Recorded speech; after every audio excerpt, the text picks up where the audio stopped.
Okay, Chapter 19, Lecture 1, The Age of Napoleon and the Triumph of Romanticism. It's split up into two parts, basically, uh, where we talk about Napoleon, and the second part is about Romanticism. And there's the cover of our book. This is the coronation of Napoleon. Napoleon leads a coup d'etat over the Bourbon monarchy. So now it no longer follows the trend line, the family line. And he restores the republic and the French government.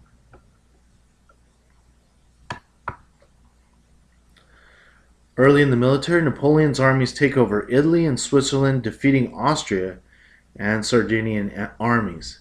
He invades Egypt, and the French fleet is cut off from France by Englishman Horatio Nelson. Russians join Austrians, Ottomans, and Russians to form the Second Coalition. In this invasion of Egypt, Napoleon brought a lot of artifacts back that are still in the Louvre in Paris. Year 3 of the Constitution, these are in revolutionary years, Napoleon pushes one of the directors, Abbé Sieyès, aside. Remember, Abbé Sieyès is the person who was the one who went for the Third Estate. And it established the rule of one man, the First Council. And who could that be? Napoleon. The Consulate, in effect, ended the revolution of the Third Estate. Third Estate members and peasants had achieved their goals, so the Consulate was supported. And it abolished hereditary privilege and destroyed the feudal system for the peasants. Suppression of opponents by Napoleon. Once he got in power, he wanted to maintain it. He makes peace with all of France's enemies by 1802. These are other monarchies that are in Europe. And he suppresses opposition at home. He offers general amnesty to all men of all political factions as long as they pledge loyalty to him. He employed a secret police, and Bourbon Duke of Enghien executed for a royalist plot that he was eventually innocent of. The Concordat. This is an important part because this shows the role of Napoleon with the church. Napoleon reestablishes Christianity in France with an agreement of Pope Pius VII.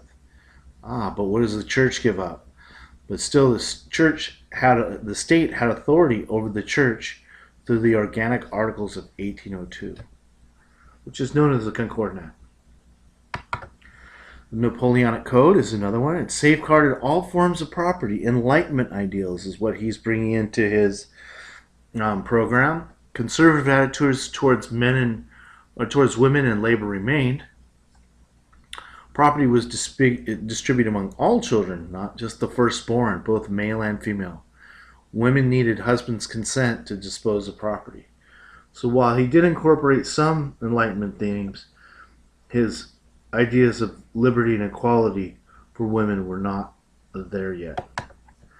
Napoleon's dynasty, another new constitution, makes Napoleon Emperor of the French, and Napoleon crowns himself as such. And this is a picture of the coronation. Napoleon's empire. Army gets involved in Haiti, the Dutch Republic, Italy, Switzerland, and the reorganization of Germany. British naval supremacy. The British under Lord Nelson destroy French and Spanish forces at the Battle of Trafalgar, which is an important battle. Defeats Austria and Russia at Austerlitz and becomes King of Italy. Defeats Russia and Prussia to control all of Germany. So he's starting to expand. The Treaty of Tilsit. Prussia and Russia make peace with Napoleon and become allies. Prussia loses half of its territories, and Napoleon gives satellite states to his family members. This is what's called nepotism.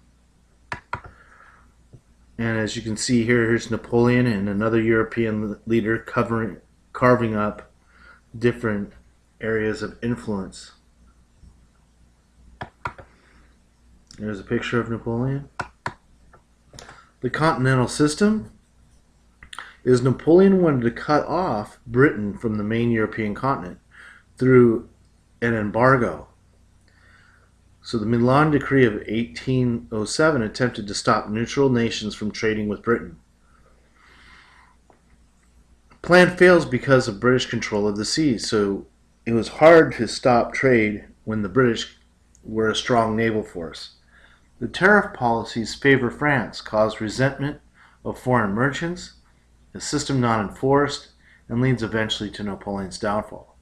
So what he was trying to do is he was trying to block off all trade from European countries on the continent to starve out Great Britain, and it didn't work because eventually these countries would in secret trade with England anyway. And this is the line that he's trying to get. He's trying to put a stranglehold economically on England through the continental system.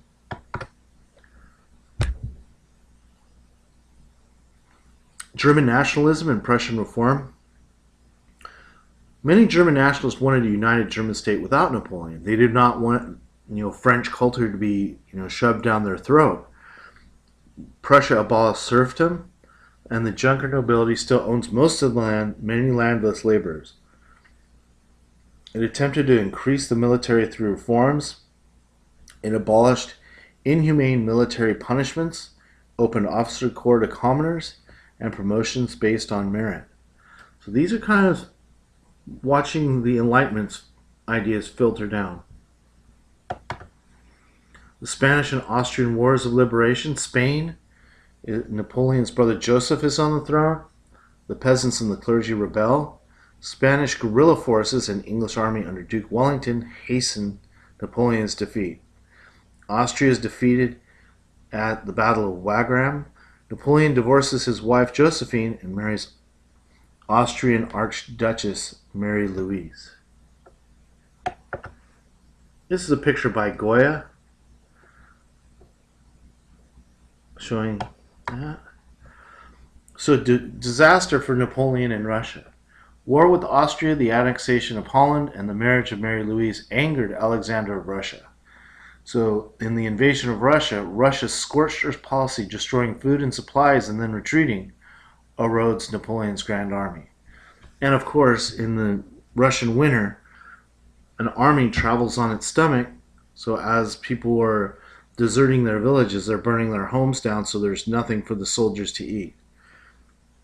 Napoleon wanted to take over the Russian capital, Moscow. Russians burned down Moscow, leaving Napoleon there in the winter, and Napoleon loses 500,000 men. And here's all the battles that took place. And the European coalition combined forces of Russia, Prussia, Austria, and Great Britain form an allied army. Napoleon defeats the Allies at Dresden, defeated at Leipzig in the Battle of Nations. Allied armies take over Paris. Napoleon abdicates the throne in 1814 and is exiled to the island of Elba. So the new borders, the quadruple alliance, Britain, Austria, Russia, and Prussia meet at the Congress of Vienna to decide new European borders. And this is the end of the war, which is important. It established the Kingdom of the Netherlands. Prussia and Austria gained territory west of France and in Italy. Alexander of Russia reluctantly gets only part of Poland. The French Bourbon monarchy is restored, so they put a king back in, which is conservative. France joins in discussions under Talleyrand when Russia is upset with the provisions. And this is them at the Congress of Vienna, and basically for 6 months they just partied and had a good time with their host Metternich. This is a map of the Prussian and German states. And the 100 Days is Napoleon, still with many supporters, attempts to retake France. Napoleon is defeated again at the Battle of Waterloo. And they don't mention this in your text, but he gets out of Elba and comes back and goes through round 2. But this time, it says he's exiled for good to a tiny island in St. Helena. Austria, Prussia, Russia form a holy alliance based on Christian principle, which England does not join. The Quadruple Alliance reformed in 1815 to maintain peace in Europe. The new Congress of Vienna remains intact for half a century and prevents general war for 100 years. And what war is that going to be? It's World War One. Here's another map of how they broke it up. So all this area right here was under French control. And that's where we'll stop with this one.